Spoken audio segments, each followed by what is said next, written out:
And we're live with the wonderful, amazing Michele Alonso. How are you? I'm doing well. How are you guys? Doing great. Great to meet you. Doing Nice to great. meet you. Nice to see you, Josh. Yes, as always. I always see you on South Beach with your dog. I'm with my dog. It's like always in passing. Hey, what's up? I'm the dog lady. As strangers, when I run into people I don't know, sometimes someone will say, "Where's your dog?" Yeah, I get that all the time. Everyone now. knows Chloe. Yeah. Shout out to Chloe. Yeah. Yeah, it's been a while since we've been able to really sit down and have a conversation. For those of you listening, Michele worked with me at Equinox on South Beach for quite a long time. Quite a lot of good conversations you and I have had in the past. So I've been looking forward to this for a while, especially because of what you do for a living. No, definitely. And now that I've been in nutrition for almost 4 years, it's nice to see my fitness friends, because even though obviously fitness and nutrition go hand in hand, the two camps are very different.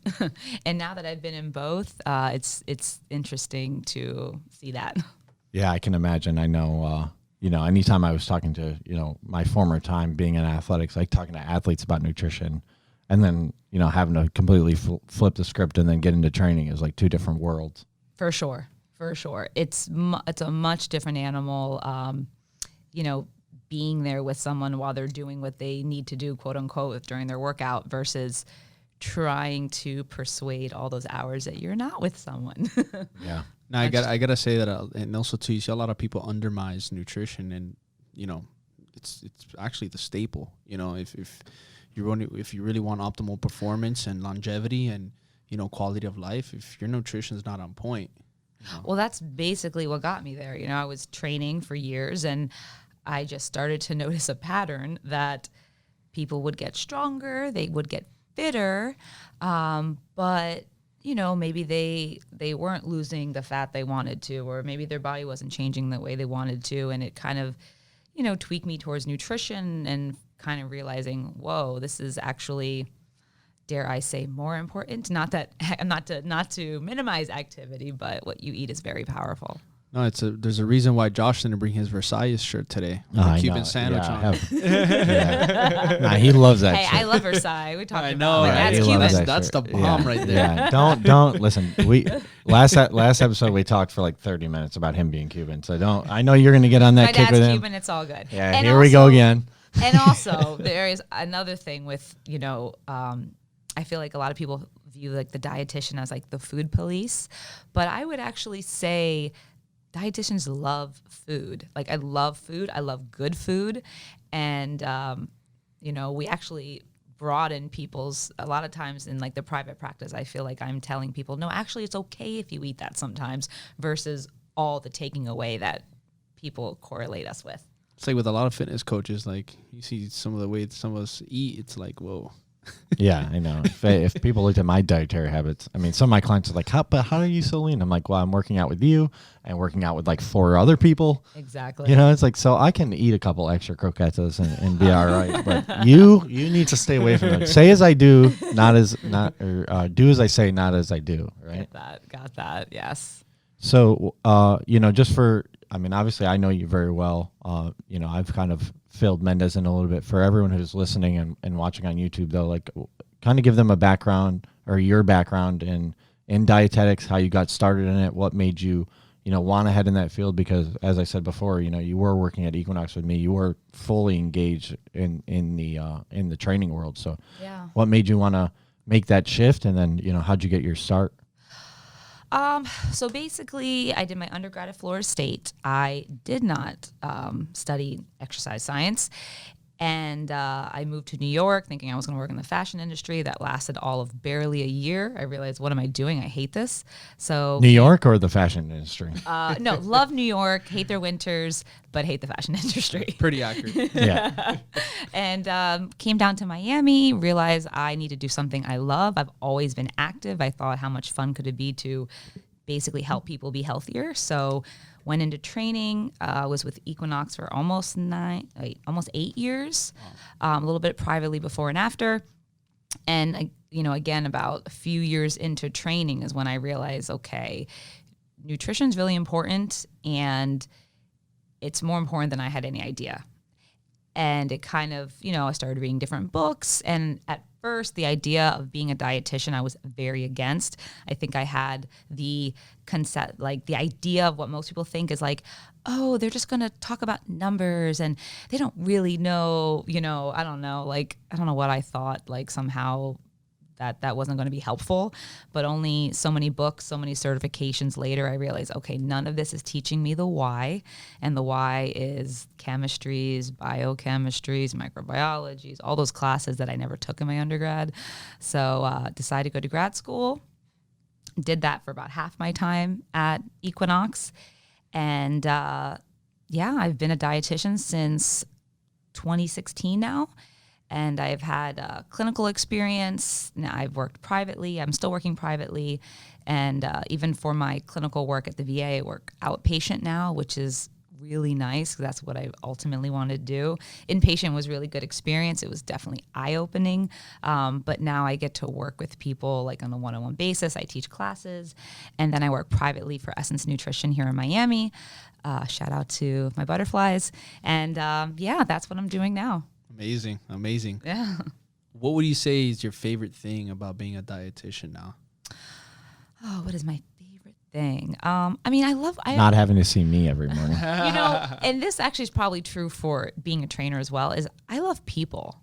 Mm-hmm. Like I really, truly do. And I realize that is I love talking to them and like working with them. I like their quirks, even when they're crazy and annoying, I still appreciate them.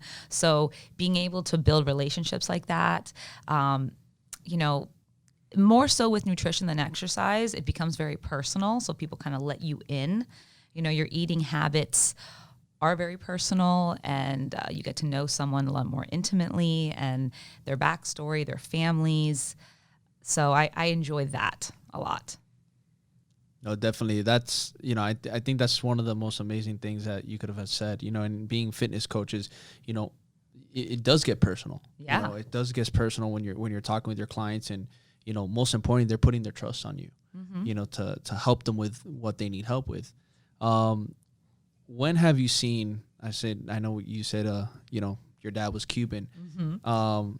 When have you seen where that Cuban side maybe could have helped you somewhere with steering conversations with certain clients in being a dietitian? Yeah, teach me how to get him to stop talking about being Cuban. Well, I'm Cuban and Italian, so there's a lot of similarities to both sides. Loud, both loud. Good food. Lots of carbs. My type of food. I would say that I'm very frank with people.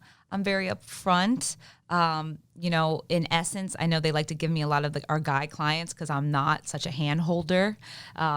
Not that I am not empathetic, but I'm just basically not a good liar or now you know why we're friends. Or a sugarcoater. I basically only know how to say what's up front, so that might be a little Cuban Italian-ish. Yeah. Yes, definitely. Have you seen having been in the clinical side and now doing outpatient, is there a lot of crossover, a lot of parallels between inpatient and outpatient? Yes. And in fact, when I was in school, I knew I didn't want to do inpatient forever. I probably didn't really want to do it at all, but I knew it was essential to be a good dietitian. And that showed to be very true because there's a lot of different medical conditions that you read about in a textbook. You read the numbers in grad school, but not until you really see it up close do you have that experience knowing how to handle that. I spent a year in the ICU, so we did a lot of nutrition support, so enteral nutrition, parental nutrition. I got to see a lot of very interesting cases, and that does transfer to the outpatient setting very well. So, I have a unique experience because my outpatient work now is like very different clientele, but a lot of these major diseases, are rampant everywhere. So I get in the inpatient side, you see like more of the far end of it, like late stages. So when you are back in outpatient, you understand what you're trying to prevent, whether they see it or I know it, I've seen it. So, that was really helpful. And just to see like also, how our medical systems work, and now I've even had the opportunity to see, okay, what does for-profit look like? What does a nonprofit like the VA, works? I get to see the differences there. So it's been very eye-opening. Yeah. So I would have to say there's probably a big difference in some of the clients you worked back in your fitness days to some of the patients you're seeing now with the different circumstances they're facing. How do you handle that mentally? How is that? Like, is there a way that you cope with that? I'm sure you see a lot of cases. I'm sure you see a lot of things that you're probably like, wow, like what's your approach on that, both for you and the client, like to help them through it? Well, it's very different. And I think actually having that spectrum really improves my counseling skills. So, with Essence, we have more of a, I would say, affluent clientele. Unfortunately, nutrition services with dietitians are not typically covered under most insurance policies. Problem in and of itself. But anyways, so a lot of, you pay out of pocket for the most part. And so that's a very different clientele there. And, their own issues. And then my outpatient, the VA, is more of a lower socioeconomic status group. So their issues are a little bit different. So it really does teach me how to work with people across that spectrum, which I think has made me a better counselor, a better dietitian. What are the differences? Like, if you could name, maybe like 3 to 5, right? Okay. Like, what are the differences between, low income demographics and the more affluent ones? Because even in, as in training, right? Like even the affluent, and you kind of mentioned it, right? They still have their own set of problems, right? Yeah, and For sure. just because you have a bunch of money and you can pay for all these services doesn't make those problems go away. Exactly. So I do think some people, whether it be training or nutrition, have this feeling that I can throw enough money at the problem and it'll fix it. But unfortunately, with things like health, it is on you. No one can jump into your body and sleep and eat and exercise for you. You have to do it yourself. So I would say with, my more affluent clients, it's a lot about time management, really structuring your time accordingly, prioritizing things in the right order, in my opinion. What I would say is, without your health, none of your other successes are that sweet. Again, that's my opinion, but I do think that's the case for the most part. So getting people to understand that maybe 80 hours a week of work isn't really honoring your health the way it should be when you should be doing other things. So I find that to be more of an issue with that clientele. And then I think with, the lower socioeconomic status group of people, it is about education for both is definitely the case. I would say with one group, it's about smashing myths that aren't true. And the other group, it's just about bringing things that we might take for granted that other people might have not thought of. And I don't even blame them for it, because that lifestyle has a lot of demands and they might not have the time to read about these things like we do. Yeah. And then obviously still time management. Definitely. And then just affording, healthy food generally is more expensive, and time is money. And you need time to cook, you need time to work out, you need time to sleep. Yeah. So, all of those factor in. So let me ask you, knowing that there's these different types of clienteles, what is your approach with each one? How do you approach your program or what you're doing, how you're working with them? How does that approach look for each one? So it depends on the person. I do try to utilize some motivational interviewing. I want to find out what's important to the person. What is important to you? What brought you here today? Why are you here? And then after doing a very thorough assessment, one thing with Essence, we have a very long assessment form. We take labs if we can. Well, I don't draw the labs. I view the labs. But, and with that, in my mind, I might say, okay, these are the 3 top things I see this person should be working on. But it doesn't matter that I say this is most important. If they think something else is more important, I'm going to focus on that, because willingness and readiness to change around something is the most important thing. So I might mention one thing, but if there's a a discrepancy on what they want to focus versus what I think they should focus on, I'm usually going to gear towards what they want first.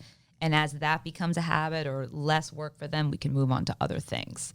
But it really is about centering the person in charge of their care in some way. You know, like they came here for something, but then what's most important to you? Because as you guys know, behavior change is not just based on knowledge and someone wagging their finger. I wish. I know. We wish, right? And I would wish. I'd be the best. Oh, of course. I'd be a billionaire. We'd all be the best. I'd be the billionaire. I'm so good at giving orders. I would say that is something that's very true amongst fitness and nutritionists. Like dietitians have this like reputation for being kind of mousy and type A and perfectionist. And, you know, I can, other than mousy, I can attest to that. But, you know, it's not just me telling you to eat A, B, and C. What if you hate A, B, and C? Yep. You know, we need to work around that.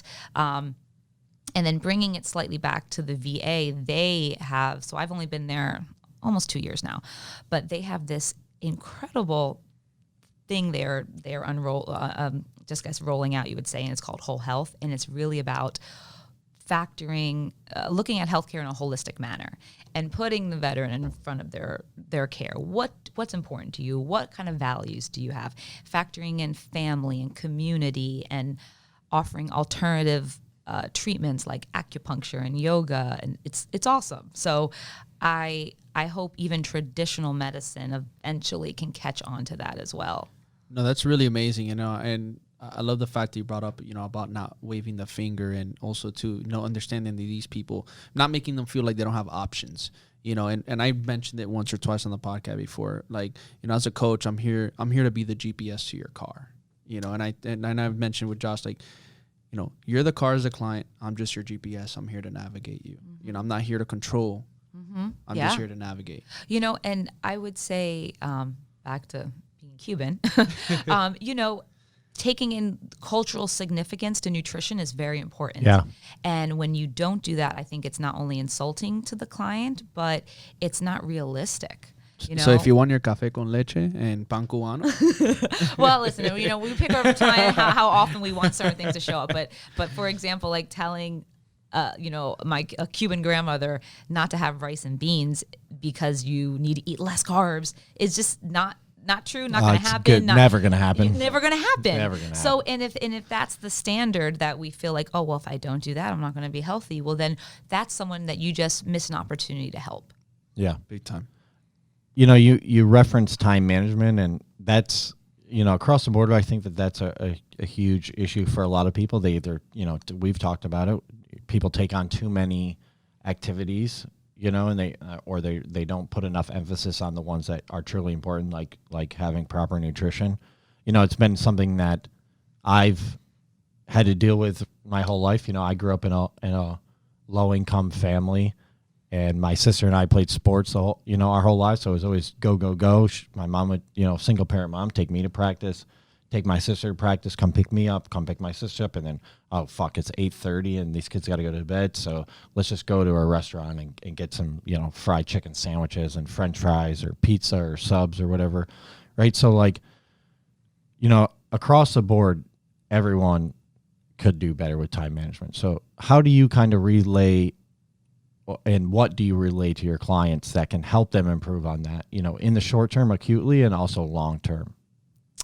So I will say one thing before I even answer that question is I think that time management is important, but I think another thing that I don't know if people pay attention to enough is it's not just time management. I think our culture glorifies being busy, busy, busy, busy. Yeah. Always got to be busy. What's your side gig? What's your next hustle?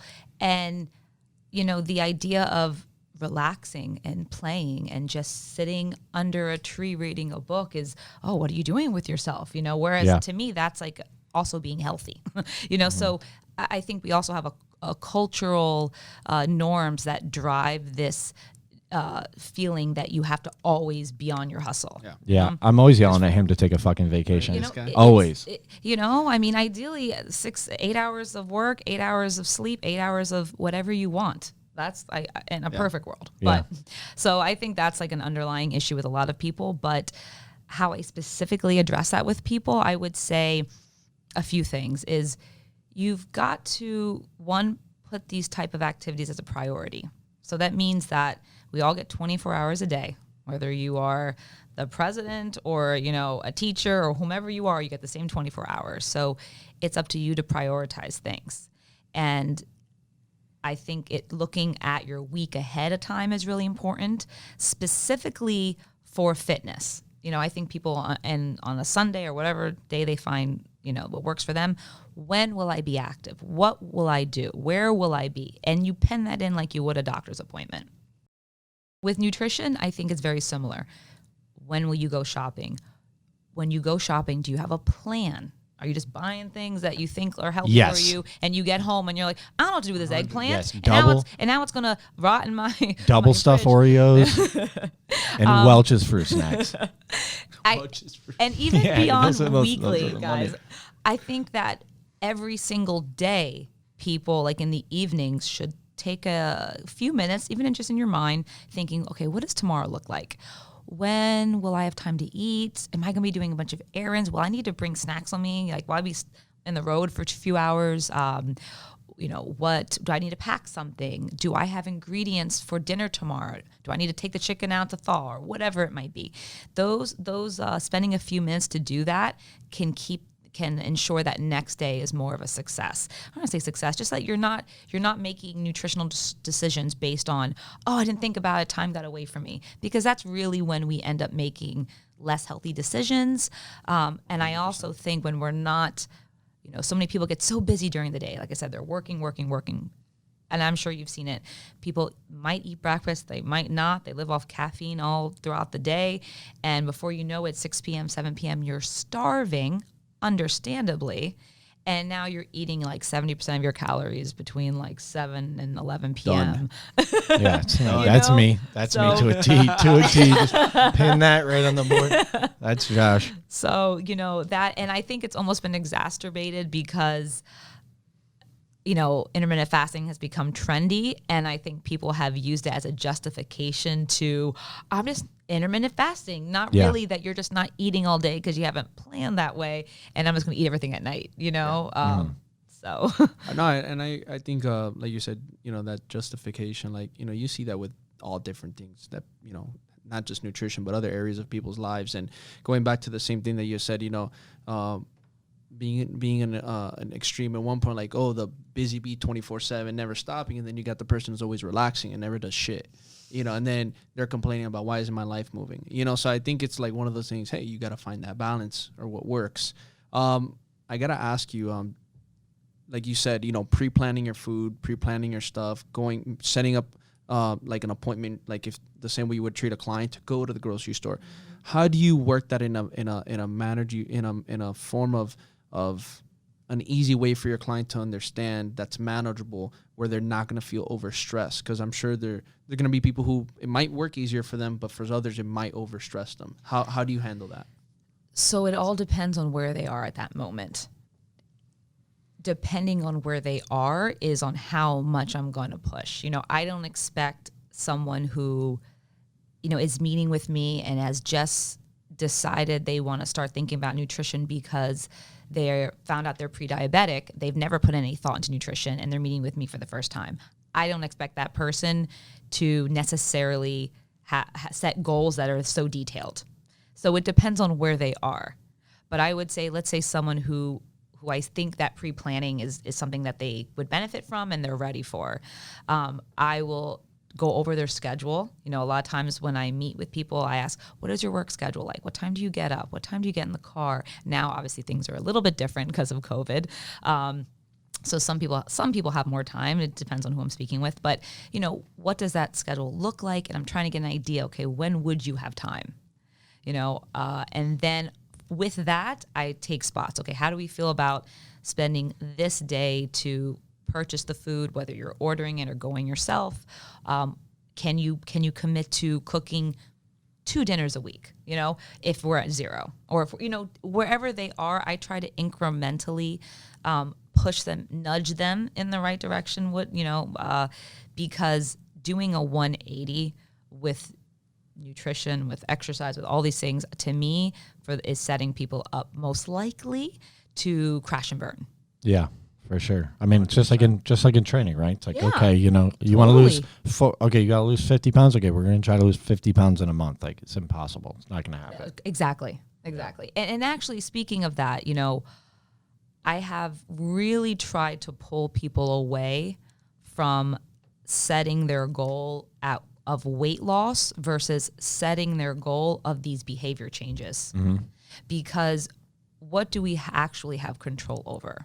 I can't just snap my finger or, you know, change the number on some scale or change my blood sugar or change my blood pressure. I can't do that. What I can do is choose differently for what I eat. I can choose to go for that walk rather than watch the third TV show in a row. I could choose to, you know, these are the things that I try to really have them focus on and actually create them as their goals. So rather than my goal is I want to lose 10 pounds, my goal is to find 3 vegetables I really like and make them regularly. I know that sounds probably very small and not that significant, but that is how you make like long-lasting habits and behavior change. It's funny that you bring that up because look, even you know, collectively us being, you know, health and fitness professionals, like, you know, there's times where, hey, like you went on vacation, you know, you had your slip ups and then you come back and, you know, you're back into wanting to get back into your thing. And even then it's not as easy as you thought, you know, even being a health and fitness professional. Yeah, it might be easier, but even then your head still sometimes plays tricks with you. You're like, oh, just, you know, tomorrow or just, you know, the next meal or so. Yeah. You know, imagine for those who don't live in our world, you know. Oh, and I can definitely attest to that because, you know, that was something that was eye-opening, you know, versus studying certain demographics in grad school and then working with them hands-on, recognizing that, yes, you know, fast food is something that is very much the norm in many communities, and it's been that way since their childhood to adulthood. You know, they maybe had very busy parents, and home-cooked meals was not the norm. Maybe, you know, that was me. You know, people. That was me. Yeah, you know, and that is a much more challenging place to shift from because that food is very, you know, very high salt, high fat. It triggers those taste buds in a way that when you're switching to more natural food, they might not give you that same pleasure initially. You know, especially if you don't know how to prepare them. You know, broccoli can be very boring. It can be very awesome. It depends on how you make it. So, you know, finding out where they are and then just working, basically making some changes. But also, I always like remind people is like anything you love, I don't care what it is, McDonald's, a Twinkie, think of like the most unhealthy thing outside of soda. That's like the one thing I'm pretty like against. But everything else, like even ginger ale. No, I'm kidding. Actually, yes, that is one thing in a hospital. I can talk about that in a second. But you know, just understanding like that, even though it's not flashy, because people love a fad diet because it's very black and white. If I do this for 30 days, I don't need to think about it. But the all foods fit, or, you know, moderation, that's less glamorous. It's the truth, but it's less glamorous, and, you know, it is harder to sell, I would say.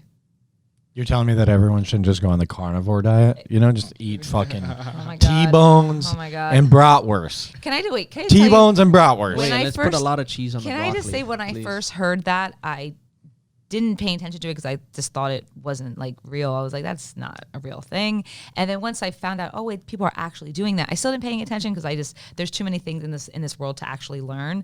But it made me sad. It made me sad. I had to drop a client because he would not stop talking about the carnivore diet. No matter how much I tried to help him and figure, you know, okay, maybe you should just, you know, eat some fucking spinach and, you know, some fiber, maybe, you know. No, man. I'm telling you, like, you know, Jordan Peterson did this, you know, it's like, because he's definitely a nutrition expert. So make sure you get it's like, you know, okay, maybe it'll work for you. I don't know. You know, I'm not you. I don't, you know, I know like very surface. I know enough to like convince you that I know a lot more than I really know to be able to get you to do other things. But, you know, the nuances of carnivore versus Atkins versus, you know, if it, you know, I don't. You know, and that kind of brings it back to the beginning of the person's readiness to change. Someone like that, there is no readiness to change. So, you know, if and when you are, I'm always here kind of thing. I also think the funny part about nutrition, which I experienced myself before I went to grad school. So I do have empathy when I meet people who are very, extreme with their eating patterns. Is, it's really easy to be manipulated and persuaded when you don't really understand like the fundamental chemistry of nutrition, and I mean, before I went to grad school, I went through every trendy diet you can think Juice of. cleanse. I did a few. fad Oh yeah, I diets. did. Wait, what was the master cleanse? Did that. I did gluten free. I did macrobiotic. I tried all these things, and Jenny Craig. I didn't try that. But I understand. What's the ones with the points? What is that one? Weight Watchers. Wait, that's Weight Didn't Watchers. Oprah had one They're too, right? WW now. What are you, They've rebranded. okay, what are your thoughts on that? Like the whole point system. Because they have found, they have found some success. I have, I know people who have done well. I also know people who have like fallen off a fucking cliff because, they went over 5 points and I'm like, what points for what? Are we playing basketball? I think that things like that can, for some people who don't have a lack of knowledge with nutrition, it can teach them, like what's in food and fat, protein, carbs, things like that. I think that can be helpful for sure. I do worry about the rigidity of some things because, like you said, eating well should actually like relieve stress in your life and make you feel better. And when the way you're eating is causing more stress, more anxiety, or you're now teetering on what we call orthorexia, now that's actually, I would say, that's harming your health. Are you guys familiar with that term? No, can you? Well, But I I'm think definitely I know not. what But you're talking the people who are listening probably. So you probably lost them. orthorexia is a term that is used for people who basically have a distorted eating pattern, which means they are really obsessive with eating healthy, pure, to the point where it might affect their social life. Michelle, I'm clean. I'm clean. I only eat clean. Yes, things like that. People who might spend, hours in the grocery store examining every single label that, if they get invited to a dinner party, they get anxiety because they don't know what's going to be served, things of that nature. Because that now is what we would call, this is disordered. We want to be health conscious, but we need to relax around food because stress, as we know, harms our health. So if now the way you're eating is causing you more stress, I would argue that now you're probably harming your health. It's funny that the fact that you brought that up, because I was about to say too, those people who, they're like so health driven, health conscious in the sense of not even health conscious anymore. What you said, to the point where they can't even go and hang out with friends because they're just so stressed out and cringing that I can't have that drink or I can't have a bite of that you're gonna have dessert. Yeah, you're gonna have dessert. Oh, Yeah. I can't eat dessert. All right, well, fuck it. I'm eating dessert. Yeah. I came to this restaurant because I love Or love like this me, dulce de I'm not leche. sharing my dessert. So. Oh no, that always irks me. That always, anytime I've ever been on a date and I'm like, you want dessert? And like, no, I'm like, all right, I'm gonna get dessert. Yep, You and sure then you don't want? You sure? Oh well, I'm just gonna have some. I got this because I fucking wanted But this. I Like, just want to try it. yeah, I got this because I want it. I'm a grown ass man. I'm gonna eat this whole fucking thing. If you want one, I don't care about the money. I'll Just order order one one. for you, too. If you eat a piece of it, I can promise you, I'm probably gonna eat the rest of yours too. Like, Fair. No, and it's a real thing. And I would say that is something, here in Miami Beach or Miami, probably improper, I see a lot more often. yeah, And it's definitely something that I think it's exacerbated with social media. you find it mostly in like women or because I've seen it in both. I would say I probably see it more in women, but I have seen it in men as well. Especially in fitness, like too, like you get those fitness fanatics. I gotta work out. Yeah. I gotta work out. Yeah. I gotta hit a double. Are they? I Yeah, gotta they hit a have like a double. milkshake and Every they're like single they're day, like, like, a no. fucking asshole the whole rest of the day. I'm like, chill, man. It's like a fucking. And they're freaking know? out because they miss a workout. Yeah. Yeah. You know. That's a problem. Like that's a problem. addiction, too. It really, Yeah. it definitely is. And Yeah. I think that we need to like step back and kind of evaluate those things. Like guys, stress is important to pay attention to. And if your life, which is supposed to remove stress, is adding to it, we need to do some like reflection. But it is hard to get through. It's hard to get through people like that. Sometimes they don't want to hear it because somehow these habits have become, reflective of who they are in a way, and the idea of challenging that challenges so many things in their own self-identity. So Yeah, it can go down all types of rabbit It's holes. like Josh. Josh is always stressing me out. Yeah.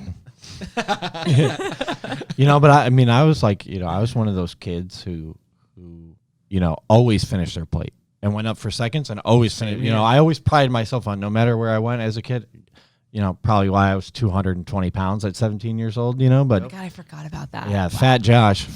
If you guys want to check it out online, I deleted all the photos, so fuck you guys. You could keep at least one. But you know what I mean? I was always that type of person that, like, no matter any time I went over to a friend's house or something, I always prided myself on no matter how disgustingly full I felt, I had to clean the plate. Let me ask you a question. You still are. Don't fucking lie. Because that's very common. That's super common. And I definitely had a encouraged clean your plate family growing up. But I find that that's very common with people who there might have been some food insecurity at some point in their lives. Yeah. And you know, it's funny how something that might have felt small at some point in your life will travel and be with you much later. Yeah. So I do find a lot of people who tend to do that might have had that food insecurity issues at some point, and that was something that was ingrained in them. Like, you know what? Free food is here. I'm going to eat it all. Food is here. I'm going to eat it all. That's funny that you say that, though, because put me in a buffet before. Like, you put me in a buffet. It's 7 plates. 7 plates. Yeah. Yeah. But it's funny you say that because, you know, now, you know, people go out to eat with me and I'll eat half of it and take the other half home. And they're like, well, you know, you used to be this savage when it came to eating food. Like, now you eat like a bird. Like, is it something I did? Is it the food that I cooked? It's like, maybe, you know, now that I'm thinking about it, maybe now that, you know, I have some money in the bank account and, you know, I can go to nice restaurants, or I have the luxury of being able to walk across the street and go to Whole Foods and pick something up. Like, now I know, like, I don't need to do that. I can go to the store and get food again if I'm hungry. Yes. I would actually even say that is you being somewhat of an intuitive eater. Yeah. Because you are honoring your fullness. You have the comfort of understanding that food will be here later. Even this food I love I don't need to eat the whole cake, because guess what? The cake is still going to be here tomorrow and the next day. If I want a piece tomorrow, it's there for me. And, you know, that psychological aspects of food is something else I see with clients. And you have to pry, which is why they're getting a really thorough assessment of not only their life now, but what was food like growing up? What types of food were made? You know, who did the cooking? Those things actually matter, even if the person in front of me is 50, 60 years old. That's an awesome point that you made. You know, that's an interesting way to see it too. You know, and going, you know, to the psychological part as well. Like, I remember, you know, even like growing up as well, you know, playing football, I would eat anything, you know, and my dad would take us to eat, and he used to be like, stop eating with your eyes. All you do is eat with your eyes. Yeah. Like, stop, you know? So it was one of those I still do that on Uber Eats. I'm like, oh, you know, because I'm ordering food delivery and I have to pay this fucking $1.49 fee. Like, I now need to get all this extra food. Then I get it. I'm like, I'm just going to like eat this like side salad and then put the rest away. It's true. It's very true. And I think that's something that is actually a reason why a lot of people tend to overeat. Not necessarily that they're hungry, but there's something from their past of whether it be food insecurity or maybe just at home. They're having gone grocery shopping. I don't have much food there. This food is free. Let me eat it. I don't think necessarily that connection is even made until you have someone to reflect that on them. Yeah. Yeah. So just diving a little deeper now with you know, food and nutrition and the importance of it. You know, I would love, you know, for our listeners to know a little bit more in depth about gut health. Oh, okay. She's the perfect person for that. I love this topic. It's it's very exciting. I remember the beginning stages of you getting obsessed with gut health. You were still at Equinox, and you know, I was right there with you, like trying to learn as much as I could from you. So that's a good question then. Yeah, that's a great question. Good. The part that's Gold less star exciting for is Mendes. I did a lot of reading, and it's like I feel like nothing new has I won't say nothing new has happened, but like, I don't know. I feel like I haven't got anything really juicy lately. But basically, I think it's actually a very important time to talk about this too, because of COVID. More people are concerned about maybe their overall health and their immune systems. And our immune system is about 70% residing in the gut. The gut is such a fascinating, crazy place. But basically, we have our microbiome refers to all of the microbes, bacteria, fungi, things that live, little critters that live in our gut. primarily the large intestines. And these little critters live, throughout the colon, and what their fuel is fiber. So fiber is an undigestible carbohydrate to humans. We do not contain enzymes to break them down, but these little critters in our large intestines do. So when you fuel them properly, so minimum fiber requirements are 25 grams a day for women, 38 for men. So what does that look like for people? Yeah. Food wise? And food wise, like where could you get 25 grams of fiber daily? Oh, great. So all great questions. We've had some practice. But let me finish this one thought, and then I'm going to come back to that. Josh, so, hold up, bro. I'm excited. I'm excited too. So let's say, you're eating adequate fiber. And this fiber gets to the large intestines. The bacteria ferment them in the large intestines. They create something called short-chain fatty acids, and these short-chain fatty acids are very anti-inflammatory to the body. So that also to the bottom. To everything, but it's so that happening is really important. And what happens is, and I've read a few studies with like images of this, is if you have a diet, we know that low fiber diets are correlated, not causation, but correlated with increased colon cancer rates. But what happens is these little critters, when they don't have the fiber to eat, they start to eat away at the mucosal lining in the gut, and that can create issues as well. So we really want to make sure that we are getting adequate fiber on a daily basis. So now where does it come from? Metamucil. No, I'm kidding. Ideally want it to come from food. Okay, so as a dietitian, I'm a food first always over all supplements. Me and actually the rest of the dietitians at Essence don't take any supplements, and I got good vitamin D, guys. So watch out. But basically, all plant foods contain some type of fiber. Some have more than others. Some of your powerhouses, I would say beans are a powerhouse. So have you guys heard of the terms? I'm sure you've heard probiotics. Have you heard the term prebiotic? Yeah. So prebiotic is a specific type of fiber that I would say is your microbe's favorite food. So it's an oleosaccharide, between 3 and 10 glucose molecules. That is really what they want. That's their jam. So beans, really rich in that. Slightly unripened bananas, onions, garlic, artichokes, Jerusalem artichokes. Those are really like powerhouses. So if you like beans, luckily being here in South Florida, beans are awesome. I think people get like freaked out about them because they're like, oh, so many carbohydrates. They're gonna make me fart. Yeah, and I will say this, it could. I mean, for the average American usually eats between, last stats I read was somewhere between like 11 and like 14 grams a day. Those are usually from cereal, not necessarily whole foods. So if you're going from 10 grams a day to 40, Josh's favorite. that might be a big jump. Yeah, you would love that. You would love that. So it depends. That's why I do a really good analysis of what they're currently eating, and like we're going to tiptoe them in that direction, because that big jump in fiber can cause some distension, can cause some gas, can cause multiple trips to the bathroom, all of which are normal. It's not that this is a bad thing, but your just gut isn't used to that fermentation happening and all of that. There's a phenomenal book I will recommend to your listeners if they love this topic. It's called The Good Gut. Love that book. Oh, you read it? Well, you recommended it to me years ago. Amazing. So it is amazing. It's a really, really good book on the details of our microbiomes and what it means for our immune system and our overall health. So, and I truly believe this to down the road play a much bigger role in medicine. I mean, there's a lot of causations. I've read certain ways they're utilizing things now, but I think in the future one day we'll be able to analyze guts in a detailed way and have an understanding of which microbes do what and what you need more of. That's my hypothesis for the future. Now that you mentioned that, and this is something that you and I talked about before the podcast a couple of days ago, maybe a week ago. I must have posted something either about the area in Mexico, or maybe it was in California, where they set up that like educational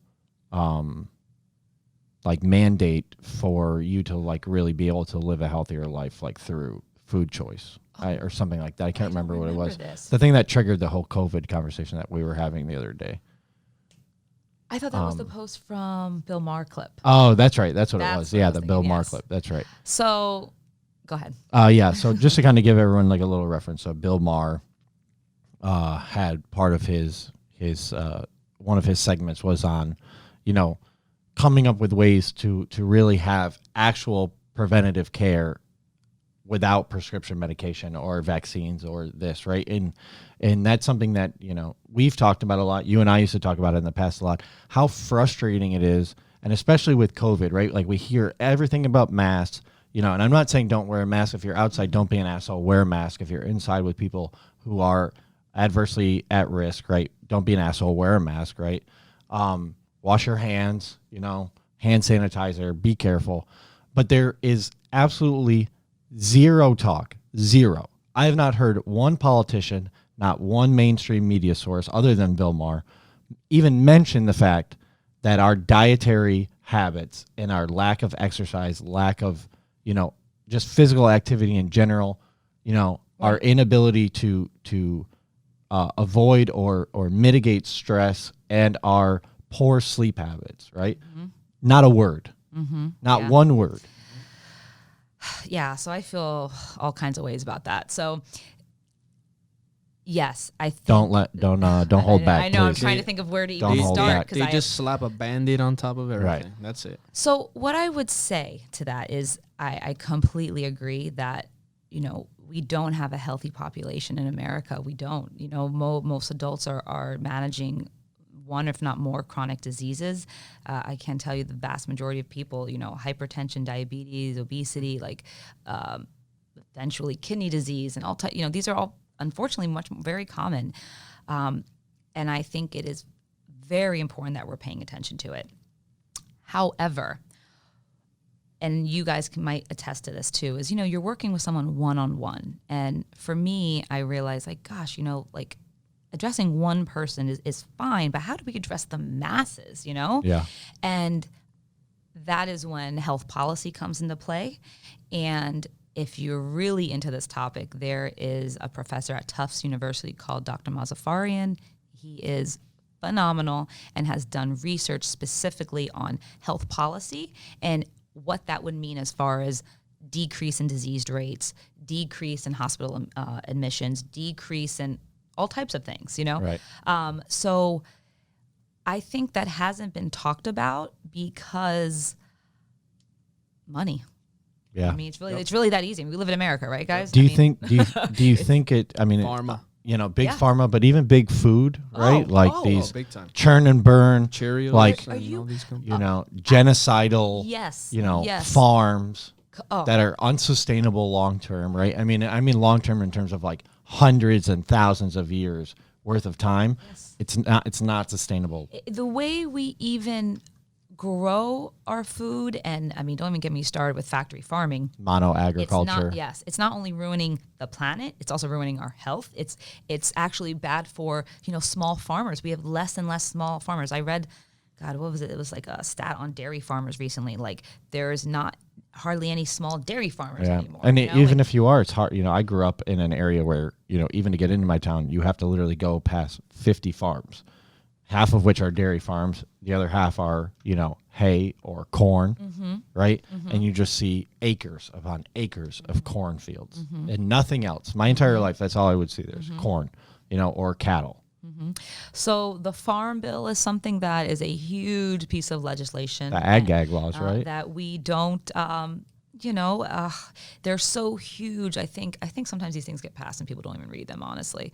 Well, they get stuffed in there along with the spending bill. Yeah, and unfortunately is that these big companies, it is lucrative for them to continue the way things are, and then the way we fund our elections. Who has money to donate the most money? When you donate the most money, you have the most influence, and I think it's at the detriment to all of us, and I think that without a doubt is influencing our health. So, a couple things I know I've heard Mazafarian talk about that I think would be so powerful is, making not only, let's say, a tax on certain junk foods, but using that money to subsidize healthy food. Because if you just make junk food more expensive? Who are Like you the soda harming? tax in New York. You harm the poor the most. Yeah. You know, but those are the people that usually are the most unhealthy. We want to help them, so we need to make healthy food cheaper. Right. That is huge. And I also think certain nudges, you know, like I can't remember what country it is, but some countries I know it is illegal to market junk food to kids. So I know we have like cartoons for Lucky Charms and Frosted Tricks Flakes. are for kids. Tricks are for kids. I mean, listen, if I was queen for a Silly day, rabbit. Silly rabbit. Yeah. Tricks are for Tricking you into kids. bad health. Yeah. things like that. I actually think there shouldn't even be like, you know how back when the big tobacco lawsuits happened, and before there was advertisements for cigarettes and there was commercials, and now there's no more. Kind of think that should be the same way about certain foods, personally. Yeah. Skittles. I think Marshawn Lynch, sorry, buddy. even Coca-Cola. it doesn't mean that these foods shouldn't exist. Without a doubt, they should. Right. But we shouldn't bombard them in your face, because you know who doesn't have a marketing budget is broccoli or black beans. Right. Or so Usually they get demonized in movies and television. Like the kid, I'm not eating the broccoli. I'm not. Yes, good point. All Oh, of just give me some toast and Yes. some cereal. I think all those things matter, even to the point like we've normalized just grazing and snacking all day because no one sits and cooks meals. Right. you Oh, know? and you shouldn't be hungry. You should never be hungry. You should never feel hungry. Like what for what? Who told you that? Or even how food is now sold in places that I personally don't understand why food's being Gas sold stations. there. Well, or I was thinking more places like Home Depot, Yeah. Office Depot. True. Yeah, Office Depot, they True. sell candy. You go to cash Yeah. out, there Because is they want you to all- munch at your office. Yeah, every time I've ever been to an Office Depot, I've Plain bought simple. candy. You're like, every why time. is this being sold here? Like Or- fuck those Twizzlers. What I like that. understand too is these hospitals that sell all this junk food. Oh, Yeah. Over the Yeah, well, you were hallways. mentioning that before, right? With the ginger ale I've and never Oh, understood that. yeah. Or, apple juice, like sugary apple or even juice. inside of the doctor's office, they've had vending, and I'm like, yo, you're telling Yes. these people not to eat this shit, and you Yes. have it in your office. yes. But all that down comes to Yep. Yeah, but I like the idea of subsidizing, right? Using that tax money, to make those foods right? cheaper. And I mean, the allocation of funds within our government system is horrendous across the board, right? I think we can all agree, like, we need to figure out a way to gut the way that they allocate funds and try to find a way where our either local communities or state communities can start really trying to figure out how we can actually get the funds where we need welfare them. of our people, in my opinion, should be first and foremost. Yeah, and it's not. And it's not. It's not. It's not. But I will- Power, and money. I'll send you some of his stuff. I think Yeah, that that'd be maybe great. I don't know if you can put it in the show notes. It's really interesting stuff. I should tweet at Bill Maher to have him on the show. Oh, hell yeah. Because Yeah, he great. really I saw him in person at Fancy, was it 2 years ago? He gave a great, after I heard him on a podcast, and I've just followed on Twitter. So Maybe things we he could posts. try to get him on. That'd be great. But yeah. he's it's phenomenal. And that is he actually wants to create, we have the National Institute of Health to create a National Institute of Nutrition, because even Not a bad idea. research, I remember he did the comparison of like how much candy gets marketing, per year versus what the spending is on, research for nutrition. It's like, 100 to 1. Pennies on the dollar. Pennies to the dollar. So we don't really invest anything in this, and it's so important. Even to so much as like, a few years ago when Michelle Obama tried to make some changes to the public school nutrition program, you guys saw the backlash on that. Oh, yeah. Like, heaven forbid you try to add some And- vegetables. Yeah. You Yeah. know, I mean, and- I was and a get kid that rid of- had like four chicken nugget lunches with like the makeshift mashed potatoes at, it's And for $1.50 a piece. Yes, and I feel very, and talking about like public school food or hospitals, Pizza it served is everywhere. Oh yeah. It's about budget, and I Easy think and cheap. Yeah, and there's certain things, like you said, the misallocation of dollars. I'm sure there are dollars going places where it would be better spent that our children had nourishing, healthy food, breakfast and lunch Right. every day. They would learn better. They would have more energy. Well, they have no problem drumming up, $3 trillion in order to kneel to the masses of corporatism. But you can't find $1 billion out of 3 trillion in order to allocate funds to places like Chicago, like the Latin American community here that, clearly suffers in order to. And, I've had conversations with some of my friends that are like, well, how would you go about that? I'm like, well, subsidizing educational shopping, events where like, maybe someone like you or, my master's is in a corporate or health promotion, right? So like someone taking them around, okay, listen, stay away from the middle aisles. You need to look for these foods, or subsidized cooking classes for low income communities where you can go to the community center. You can say, listen, it doesn't take an hour and a half to prep a meal. You don't need to look like, Chef Ramsay every time you make a meal. It takes 15 minutes to bake some vegetables and cook some protein on the stove. I think the other thing too, like it's also to like bringing that on, but also finding a creative way to want to have these people's full attention, and wanting them to even come to the event. Because I see that's the other issue too. Like some people do host certain things and then barely people show up. Yeah. Or they're not used to that, so they don't show up. I think one thing is shifting cultural norms in this country is a big thing. And I do think with our children is a great place for it to start. If in public schools, one, let's not cut out PE, guys. Physical activity should be present from kindergarten to graduation. Recess doesn't even exist anymore. Yeah. That is the best part of my day. Come on. So that should be a part of it, so that you're normalizing exercise and in a way that's fun, so that it's not punishment. That's how so many people think of exercise. I'm doing this as punishment because I was bad and I have to do this, versus I do this because it gives me energy and I feel good and it's fun. And then with nutrition, same thing. Like I actually think from, obviously all public schools, kids should have nourishing, healthy meals that they enjoy. Doesn't mean that everything is boiled chicken and broccoli. You can have tacos that are healthy, Yeah. And then I actually think, like I said, cooking classes, we need to teach people practical skills in school. And cooking is definitely one of them because, being in my mid-30s, I see clients that are my age who are completely lost. And don't get me wrong, listen, I'm not master chef over here, but knowing the basics is a skill that's important. So I think, shifting those norms at a very young age, and then those kids go home and they're like, hey mom, I ate this, I'm doing this, I cooked this today. Can we try to make this at home? I do think that can shift things on a larger scale. And then just talking about the subsidizing healthier foods, when you compare the cost of 500 calories at McDonald's versus the cost of 500 calories through wild salmon and, greens and extra virgin olive oils and nuts and all the things that we know are so healthy, you're going to get much less food. So there's a reason that shifts certain families to buy certain calories, because you just get more calories for less money. Right. I mean, at Taco Bell, they have that like family size thing. It's like make your own taco, but it's like fucking 50 tacos that you can make.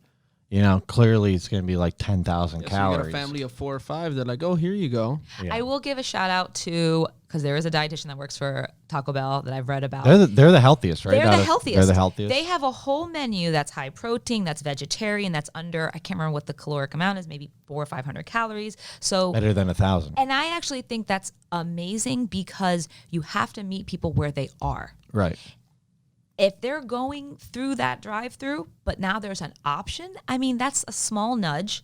Yeah. You might only get a couple people, but it's a couple more people than you would have had. True. Yeah. So I do think that's important. I think that I wish there was more eye-opening to our food systems to the public. They keep it very quiet. The ag gag laws are terrible. Awful. Terrible. You can't film. You can't. Awful. Can't even say a disparaging comment, or the litigation gets thrown in your face in a heartbeat. And it's awful. Oh my God, I don't even know where to start. It's awful for so many reasons. But even it's not just awful for how those animals are treated, what's happening to the environment. We are paying for things, whether just because that chicken might be cheap at the store, we're paying for it in other ways. I mean, even the stuff you see here in Biscayne Bay now with like the fishes and stuff from all the lawn fertilizer, like imagine what that's doing in small farming communities like mine, where we have a major body of water. We have the St. Lawrence River and Lake Ontario, but interconnected in between that is like this massive, beautiful creek system that run along all of these farms. So if those farms are using these like very harmful pesticides and fertilizers, like that runs directly into the heart of our community.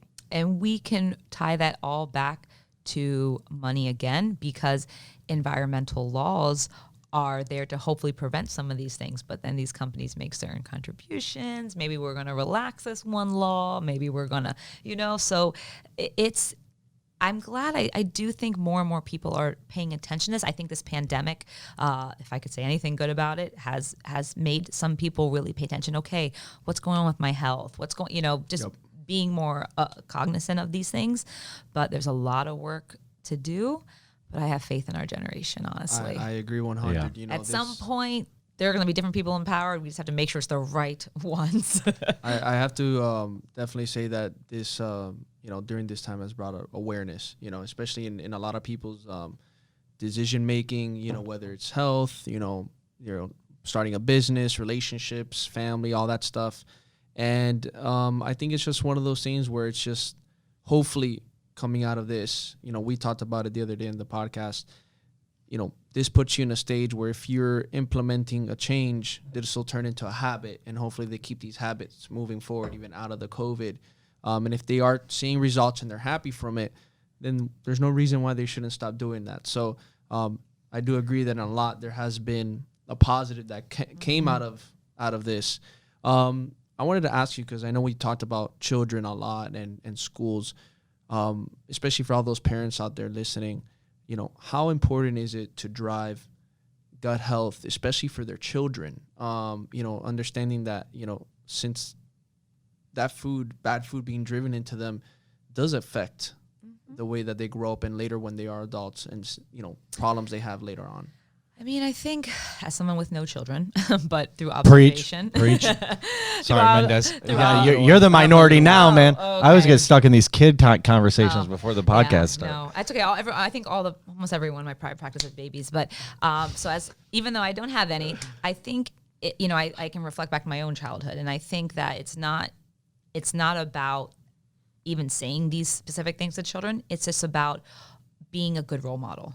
Having family meals a norm, making just real food, whether it be Cuban food, even Italian food, you're at the end of the day, a protein, a rice, a bean, a vegetable, those are good foods, they're real foods. So I think just normalizing home cooking, having lots of food around for children to observe, having a counter that has apples and bananas and kiwis and things to snack on versus just like junk food around the house, Kids are going to eat what's around them. So and then having, you being the example that you're eating certain foods, you're cooking meals. I think that's the biggest thing, Again, I'm not a parent, but I do think that's one of the most important things. I agree. Yeah. I agree. Yeah. And I know you and Jenny do a great job of that with Stella. We try our best. We definitely try our best. And I would also say, allowing children to have the whole spectrum and that not necessarily demonizing like that piece of cake either. Now, don't get me wrong. I think some people can give very, very young children, sugar at very young age. But at some point they're going to go to a birthday party, they're going to have a piece of cake. So that's going to be normal. And not, because I think when you really villainize a food like that, that's already now creating a different relationship around that food that's going to make them possibly more obsessive around it, want to eat it in secret. True. I've the stories, I've heard from people about, my mother didn't let me eat this. My mother locked the fridge. That also is not good either. It's like those parents oh, you can't go out and date. You can't go to parties. You can't go. And then they're the ones escaping homes and doing all this crazy shit. So that's a great example. And that can be done with food as well. Yeah. So having that around, having a wide array and just a lot of plants around. And I realize now looking back as a kid, I ate all types of foods that were just normal to me. But as an adult, I realized, oh man, I was so lucky to be around real foods. But when you're a kid, that's just normal. That's just what mom's eating. That's what my brother's eating. That's what I'm eating. It's even, me and Jenny were talking. She's really wanting, I'm thinking about buying a home now, coming up soon soon meaning in February, close to that time when our lease ends up. And one of the things she wants to do is have enough, land where she can grow some of her own food, and she wants to be able to just do that with us and the baby and just have her outside running and playing. And seeing what it is to grow and pick out your own food. And I was like, I agree. I get jealous when I see her Instagram stories. I'm like, fuck, I need to get a girlfriend again. So speaking of which, that's something I've always had a big interest in. Never done. I had a garden growing up. City It's great. living. No, I've always, I live in apartments, even when I had, so I never really had the opportunity. And I haven't showed up yet, but I just read recently, there is an organization, I believe they're called the Green Haven Project in Overtown, and they grow food for the community. There's one on Collins too. Oh, And okay. Third. Oh, okay. Collins or Got Collins, I think in third or first. So I wanted to somewhere check them around out because they grow all types of food and then they give it back to the community because that community is, one of those. Wow, that's amazing. It's like, Really cool. Food deserts. They don't have a lot of healthy food. So Right. it's grown and it's given back. And I'm like, oh man, I'm giving them a shout out. I haven't even been there, but Hey, shout out. Yeah, no, I mean, I follow their social media. I read about them first in the the New Times. What's the name again? The Green Haven Project. Green Haven Project. And it seems awesome. So eventually I will make it over there. Let me know. I'd love to go with you. But Yeah, I for think, sure. and I think it'd be so fantastic, like just to learn how to grow food. And I think there is something special, folks being there from the beginning to end and realizing all the work that goes into that potato to get to your plate. Yeah. You have this appreciation for it. And it also coming back to gut health, we know kids that grow up in farms tend to have less allergies. When your hands are in the dirt, you're I'm exposed. glad you brought that up. I wanted to talk to you about allergies. You're exposed to different little bugs and Yeah. microbes, which can help boost the immune system as well, versus people who grow up in very sterile environments where things are cleaned, Clean freaks. That was not me. I was like eating fucking dirt and sticks. So and was I. grasshoppers. My mom's like, why are you eating that bug, you gross fuck? Yeah, I was definitely in the dirt and, dragging things in the house Yep. always. So I get lucky there. But yeah, no, I think that there's a lot to benefit from that. And also, I'm sure, do you follow Dr. Kochia? Yeah. So one of my old professors, his professor's wife, I believe. Yes. Yeah. She, So random. So funny. So like dietitian and like exercise. And he's professor. like a big, like, you know how I'm like, I always get so hyped off of Publix chicken tender subs. Yeah. He's like, the only way you're going to make gains is like Publix chicken tender sub every week. Like it's got to be the Publix chicken tender one. And then like, his peanut or like his sandwich with potato bread. Like I'm fucking obsessed with it. Love that guy. Shout out to Dr. Mike Zordos. But I love watching her social media because she grows all this food and then you get to see the meal she makes with her family with the food that she grew. I was like, It's awesome. that's amazing. So Yeah. maybe that you can manifest that in your life too. Definitely will. Hey, Michelle, we went over an hour already, man. Time flies. Oh, wow. Time flies. I know we can Jeez. talk about this forever. I and see how trigger- Joe Rogan just talks trigger- for 3 hours now. I know, yeah. Oh my God, just Yeah. get started, guys. Yeah, I know. Exactly. I just warmed up. Once we start triggering each other, it's all over. So, I think this is a great time to wrap things up. And I know Menda's going to have a quick question for you to wrap it up. But before we do that, do you want to tell everyone where they can find you and where they can, if they want to, engage in your services, how they can go about that? Sure. So I work with Essence Nutrition Miami. You can find me on Instagram at Eat Like Michele. That's Michelle with 1 L. If you find one with 2, that's okay because we have 2 Michelles in our practice. But you can, our founder is Eat Like Monica. Her page is much more fancy and fun than mine. But We'll get you there. definitely through there, you can find me to work with me privately. Obviously, we work with people actually around the country and around the world. So FaceTime, it works for everybody now. And that's probably the best place. Yeah, I won't even give an email because social media is the easiest. Yeah. You don't get doxxed. Exactly. You don't want all these creeps. Exactly. You don't want all these YouTube creeps. Mendez? So I always like to finish up with some questions. Okay. Rapid fire. First question. Final Jeopardy. First question. What is your favorite food? Oh, man. Shakshuka. Oh, man. I see every other night you're cooking. So that. I love food so much. That's such a broad question because I have like favorite foods from different genres. Yeah, how What's your dare you, favorite Mendez? Italian and then Cuban food. Okay, great. Favorite Italian food would be Feast of the Seven Fish that you do on Christmas Eve because I love seafood. Shout out to all the Guidos out there. Yes. Of course. I grew up in an Italian family. Oh, amazing. Okay, so that's Yeah. my favorite. And honestly, black beans and rice. I know that's go. so simple, but black beans and rice is my comfort food. I can eat a bowl of it every day. Same here. It's like I'm talking to my abuela. Question number 2. What's the biggest nutrition tip that you can leave somebody today that they can start using and be effective? Eat the rainbow. Eat color. Find plants that you like. Eat them often. Try ones you haven't tried. Try to find a way to get more plants into your body. Love it. Next question. Just because it's something that I think we can all agree on that we see pretty often. When, as a fitness trainer, fitness coach, when do you draw that fine line where you shouldn't step into the shoes of a dietitian? Where you see a lot of this That's a great question. happening, selling these programs, not understanding that, you can actually get in trouble. So I'm so glad you asked that. I probably should have brought that up myself. One, if the person is managing any chronic disease that's out of your scope of practice. So if they're diabetic, if they have kidney issues, if scenarios like that, you definitely want to refer to a dietitian. And I would say you want to keep it general. So things like drinking more water, drinking less soda, eating more vegetables, cooking more, eating fatty fish a few times a week. Making those general recommendations are awesome and much appreciated by dietitians. So please do that. But when you get into the specifics, writing specific meal plans, pushing trendy diets that make whole food groups or certain foods off limits, those are the places you don't want to go. Love it. And what search or what education would you recommend coaches to go out there as far as in nutrition for them to be just more educated on it? PN.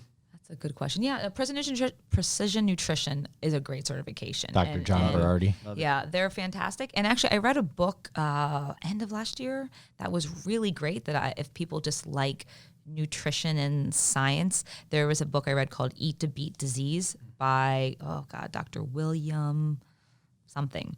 But anyways, it was a great book. And I think anyone who wants to know more about the details, like why is this food so good? And he goes into so many different details and studies of why this certain food is so good, and I thought it was a lot of fun. So I think if you like that topic, you would really enjoy the book. Eat to Beat. Eat to Beat Disease. Definitely. 2 more. Okay. Here we go.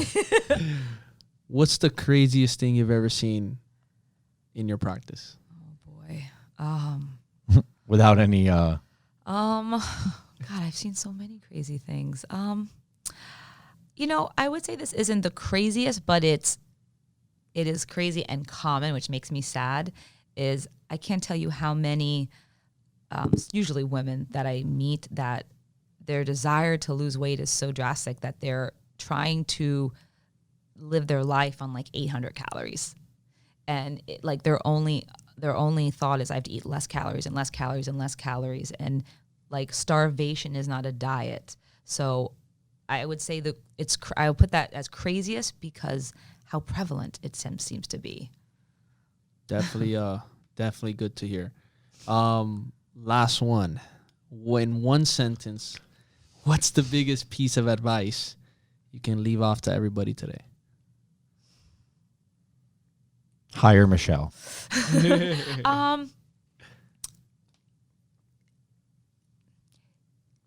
Eat food that your grandmother would recognize as food. It's one hell of a tip.